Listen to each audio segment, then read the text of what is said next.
샬롬 김윤규 목사입니다. 오늘 이 시간에는 신명기 20장 5절에서 9절의 말씀을 근거해서 전쟁의 우선순위라는 제목을 가지고 함께 하나님의 말씀을 생각해 보겠습니다. 모세는 신명기 20장에서 이스라엘 백성들이 가나안 땅에 들어가서 정복 전쟁을 할 때에 전쟁의 원칙에 관하여 우리에게 말씀을 하고 있습니다. 우리가 지난 시간에 생각해 본 바와 같이 모세는 제사장들에게 이스라엘 백성들이 가나안 땅에 들어가서 적군의 말과 병거와 그리고 그 군사력이 이스라엘 백성들보다 압도적으로 많다고 할지라도 그들을 두려워하지 말라라고 말씀하고 있습니다. 그 이유를 우리가 생각해 보았는데 전쟁은 하나님께 속해 있기 때문에 그렇습니다. 그러므로 이스라엘 백성들은 오직 여호와 하나님 한 분만을 의지해야 합니다. 오늘 본문 5절에서 9절의 말씀을 우리가 생각해 보면 보다 구체적으로 이스라엘 백성들이 어떻게 하나님 한 분만을 의지해야 하는지 말씀하고 있는데 이 내용은 이스라엘 백성들에게 있어서 전쟁의 전략을 새롭게 세우거나 그들의 군사력을 보다 강화하는 방법이 아니라 오직 하나님 한 분만을 의지하기 위해서 군사력을 축소하는 방안을 우리에게 제시하고 있습니다. 그러므로 이스라엘 백성들이 꼭 기억해야 하는 것은 전쟁은 군대의 수적인 크기에 의해서 승리가 결정되는 것이 아니라 오직 여호와 하나님 한 분만을 의지함으로 그 승리가 결정되어진다는 사실을 다시 한번 생각해 보아야 합니다. 본문 5절에서 7절의 말씀을 보면 모세는 이스라엘 백성들에게 세 가지 경우에 해당하는 자들은 전쟁에 참여하지 말고 각자의 집으로 돌아가라 라고 말씀하고 있습니다. 우리 다 함께 5절에서 7절의 말씀을 한 목소리로 읽겠습니다. 책임자들은 백성에게 말하여 이르기를 새 집을 건축하고 낙성식을 행하지 못한 자가 있느냐? 그는 집으로 돌아갈지니 전사하면 타인이 낙성식을 행할까 하노라. 포도원을 만들고 그 과실을 먹지 못한 자가 있느냐? 그는 집으로 돌아갈지니 전사하면 타인이 그 과실을 먹을까 하노라. 여자와 약혼하고 그와 결혼하지 못한 자가 있느냐?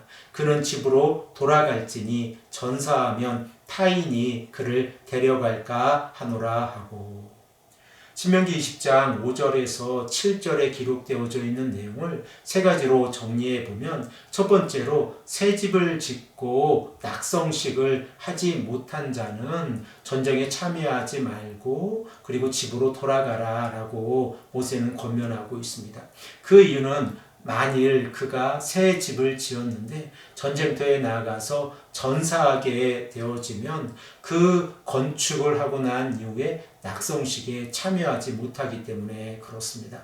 두 번째로 포도원에 포도를 심고 첫 열매를 얻지 못한 자들도 전쟁에 참여하지 말고 그리고 집으로 돌아가라 라고 말씀하고 있습니다. 레위기 19장 23절에서 25절의 말씀을 보면 이스라엘 백성들이 포도원을 가꾸었을 때에 그들은 다섯째 해에 해당되는 해에 첫 번째 열매를 얻게 되어집니다. 첫 해에서 세 번째 해까지는 할례를 받지 않은 그 포도 열매를 먹을 수가 없었고 넷째 해에는 거룩하게 구별되어져서 하나님께 드리게 되었습니다. 그러므로 만일 농부가 씨앗을 뿌리고 포도원을 가꾸었을 때에 그들은 다섯째 해에 포도원의 포도를 처음 거둘 수 있게 되었습니다. 그러므로 포도 열매를 심고 첫 열매를 맺지 못한 자들, 곧 5년이 지나지 아니한 자들은 전쟁에 참여할 수 없다라고 말씀하고 있습니다. 마지막 세 번째로 여자와 약혼을 하고 아내로 맞이하지 못한 자 또한 전쟁에 참여하지 말고 그리고 집으로 돌아가라 라고 말씀하고 있습니다. 이러한 세 가지 명령의 핵심은 이스라엘의 이 군사적인 성공이 곧 전쟁에서의 성공이 군사력을 의지하는 것이 아니라 하나님 한 분만을 의지한다는 것을 우리가 생각해 볼 수 있습니다. 그리고 만일 전쟁에 참여했던 자들 가운데에서 이 세 부류에 해당하는 자들이 전쟁터에서 죽음을 맞이하게 되어지면 그들의 수고와 그들의 노력 그리고 그들의 사랑이 헛되게 되어진다고 하는 사실입니다. 그러므로 율법은 헛된 수고의 저주를 금하고 있다는 것을 우리가 다시 한번 생각해 볼 수 있는데 율법은 하나님의 선물과 약속으로서 가족의 번영과 그들의 삶을 보장하고 있다는 사실을 우리가 생각해 볼 수 있습니다. 그리고 8절의 말씀을 보면 처음 세 가지 분류와 조금 다르게 전쟁에 참여하지 못하는 자를 이렇게 구분하고 있습니다. 우리 다 함께 8절의 말씀을 읽겠습니다.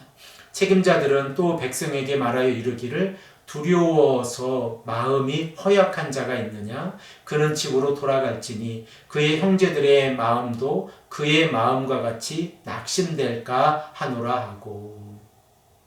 두려워하고 허약한 자들, 곧 전쟁을 겁내고 있는 자들은 전쟁에 참여하지 말라라고 모세는 말씀하고 있습니다.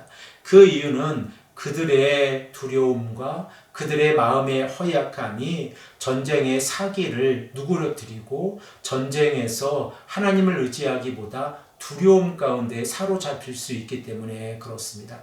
그러므로 모세는 이 전쟁에서 승리하는 방법은 오직 여호와 하나님 한 분만을 의지하고 하나님께서 만들어 주신 최고의 군대로 가나안 땅을 정복하는 것이라는 것을 우리에게 말씀을 하고 있습니다. 이렇게 군사력이 총집결되었을 때에 이스라엘 백성들은 군대 지휘관을 통하여 하나님 앞에서 새로운 무리를 거느리는 이 전쟁을 준비하게 되었습니다. 우리 다 함께 9절의 말씀을 읽겠습니다. 백성에게 이르기를 마친 후에 군대의 지휘관들을 세워 무리를 거느리게 할지니라. 이렇게 해서 여호와의 군대가 만들어졌고 여호와의 군대가 하나님 한 분만을 의지하며 나아갈 때에 이스라엘 백성들은 가나안 땅을 정복하게 되어집니다. 사랑하는 성도 여러분, 오늘 말씀을 통하여 우리는 무엇을 깨닫습니까? 우리는 이 땅을 살아가면서 전쟁이라는 것을 경험하게 되어지면 그 전쟁이 얼마나 공포스러운지 너무나도 잘 알고 있습니다. 이 공포스러운 전쟁 가운데에서 가정과 전쟁이라고 하는, 그리고 가정의 가장 소중한 것들을 지키기 위해서 그들이 어떻게 해야 하는지에 관하여 우리가 다시 한번 생각해 볼 수 있습니다.